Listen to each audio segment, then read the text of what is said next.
Livy Dunn's boyfriend makes his major league debut, and we are going to cover everything that Paul Skenes does in his major league debut. I am the DA. And I'm James the Greek. And this is Man Cave Sports. Paul Skenes makes his major league debut, the number one pitching prospect in all of baseball for the Pittsburgh Pirates, the number one pick last year in Major League Baseball draft, made his debut against the Chicago Cubs. And it looked pretty good. Obviously, huge hype around him. What do you know about Paul Skenes? You've been watching him, been seeing him in the minors, anything like that? So what I've seen from Paul Skenes is that the guy has crazy velo.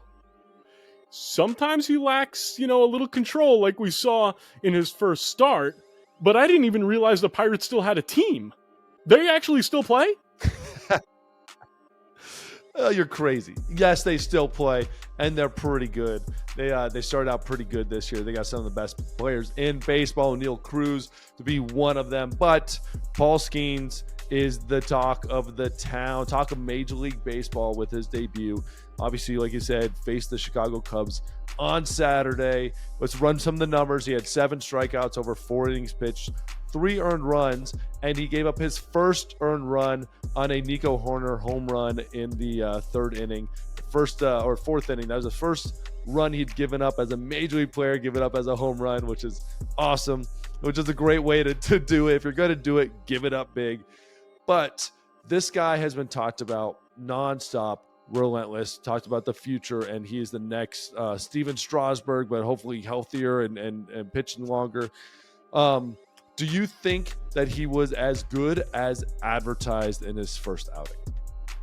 I think he was good. I was prepared for a, Steven Strasburg-like first outing. I was prepared for a, if you're going to go way back, a Hideki Irabu first outing where he was just electric and put everybody away.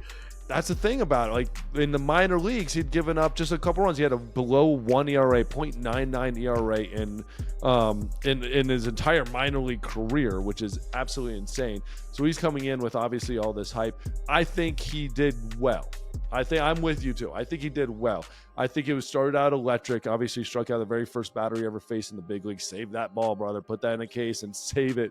So no matter what, you've got that under your belt.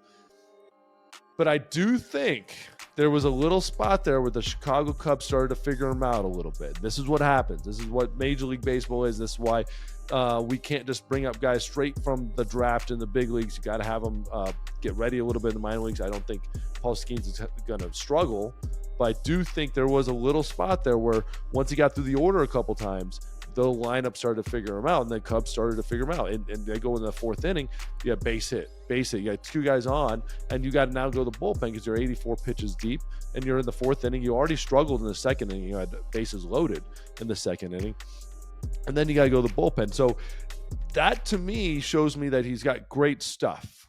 He's just got to learn how to adjust to major league hitters. There's a lot of things about Paul Skenes that I really like. I like the velo. I like the fact that he's under the spotlight and he is able to control everything, because that's not easy. You mentioned Olivia Dunn to start this podcast, which is hilarious to me that you know him as Livy Dunn's boyfriend. This guy was the first overall pick in the draft. So he's already under enough pressure. He's got the famous girlfriend, so he's under more pressure. Thank God he's not playing in New York, where the tabloids would be after him all the time. My biggest problem with him is that he's throwing max velo at all times. I don't know if you remember. Years ago, we had Kurt Schilling on our old podcast, and he was talking about, hey, if I'm really in trouble, I'm going to go to the well, and I'm going to throw max velo 2-3 times during the game. If I have to go more than 3 times, I'm screwed. And that's coming from Kurt Schilling, someone that you may not agree with him politically, but we all know that guy was one hell of a pitcher. He should be in the Hall of Fame.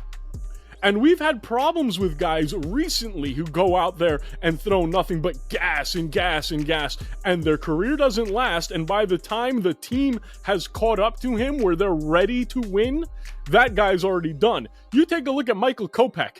Everybody was talking about him years ago. Oh my God, that guy can throw 102. He can throw 103. What has Kopech done? He hasn't done a damn thing. They talked about Noah Syndergaard. Once he was hurt and he can't throw max velo anymore, he was done. Look at Matt Harvey. He's done. So there are two different aspects. One is Paul Skenes as an individual. Do I like him? Yes. Do I like the fact that he's throwing max velo all the time? Absolutely not. And the other part of this equation is fantastic. You mentioned some of the guys that the Pittsburgh Pirates have hitting, but they don't have nearly enough hitting. By the time they get the hitters they need to compete, Skenes might be done. Now, I don't agree with you on the second part, the last part. I actually think the Pittsburgh Pirates are building a very good team, a competitive team right now for what they have. They have Jared Jones, incredible starting pitcher. They've got some guys, and Brian Roberts, ton of guys in the lineup that I'm actually really high on. But I do think you brought up some other points there as far as the velo. Talk about the numbers a little bit. He averaged 100.1 miles per hour during the start on his fastball. Averaged over 100. He hit over 117 times on his fastball, which marks the third highest season debut ever for somebody, and the highest for the Pittsburgh Pirates that they've ever, I mean, not many people have ever done anything like this. So you're looking at numbers that are crazy. But another number kind of jumps out. Exit velocity. His exit velocity with the Cubs hat on him was 92.6. That means when they did hit the ball, bro, watch out. It was coming out hot. That is hot. That is extremely high as an exit velocity. Obviously, the harder you throw, the more higher exit velocity, but that makes it really interesting, which tells me that if he doesn't have his great stuff, if it's not 101 miles per hour and it's throwing it by you on straight velo with that big old slider that everybody's drilling about, the splitter, that's great. If it's not perfect, it's not on, that ball's going to be coming out hot. Those are going to be some tough outings. I don't think Paul Skenes is going to have any issues there. My question is just like you, longevity. How is this going to last over time? Are his pitches actually all that great if they weren't thrown so hard? And when that stuff regresses just a little bit, if he has an injury and he has to fight off a little bit, what does he look like? At the same time, it is pretty undeniable that this dude is good. And this dude has some amazing stuff. And I would be drooling if I was a major league executive or a teammate to have him on my team. Look, you've been a player development guy. You teach pitching right now.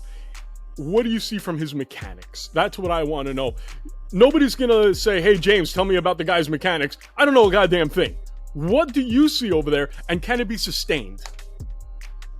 I think there's a couple things. One, he's a huge guy. Big, massive guy. Broad shoulders, broad hips, big, long, strong legs. That's absolutely, I love it. Everybody loves it, right? There's a part in Moneyball where they talk about how does he look. There's a part to do with that because I want big, strong, country boy on that mound because they tend to last. A la Nolan Ryan. That's like everybody wants Nolan Ryan, right? But there's no joke. Big boy tends to last longer. So that's great. There's a couple concerns though.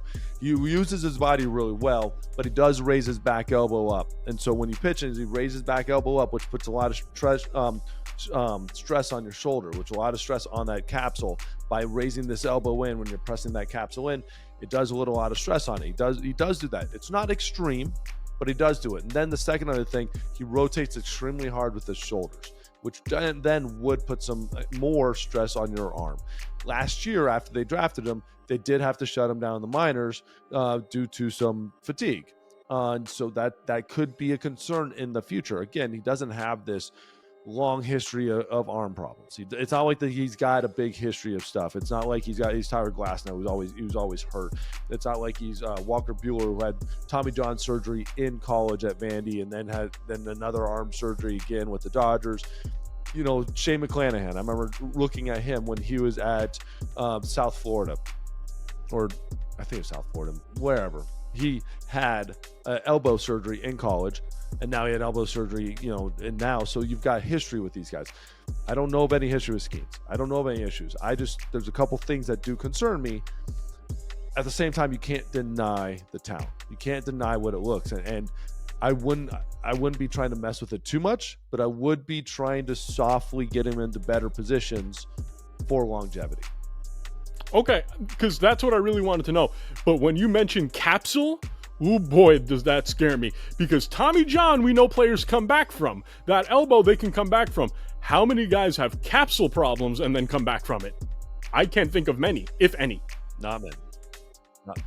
Not many. Not many at all. But it makes it tough. But at the end of the day, the question is, are the Pirates really really concerned with all this stuff? I don't think they are. I think they're looking at him as seeing how good he is on the mound, how great of a talent he is, and they're loving that numbers. And I want to know what you guys think. Tell me what you see from him, what you saw during his debut, what you think in the future, what that holds for the Pittsburgh Pirates and Paul Skenes. Make sure you leave a comment. Make sure you leave a like. And by the way, before you guys go crazy, I was aware that there's a team in Pittsburgh. Sometimes I'm just being a little facetious. So Pirate fans, don't kill me. If you enjoyed this video, make sure you click the like button. More likes equals more great content for you. And if you haven't, subscribe now.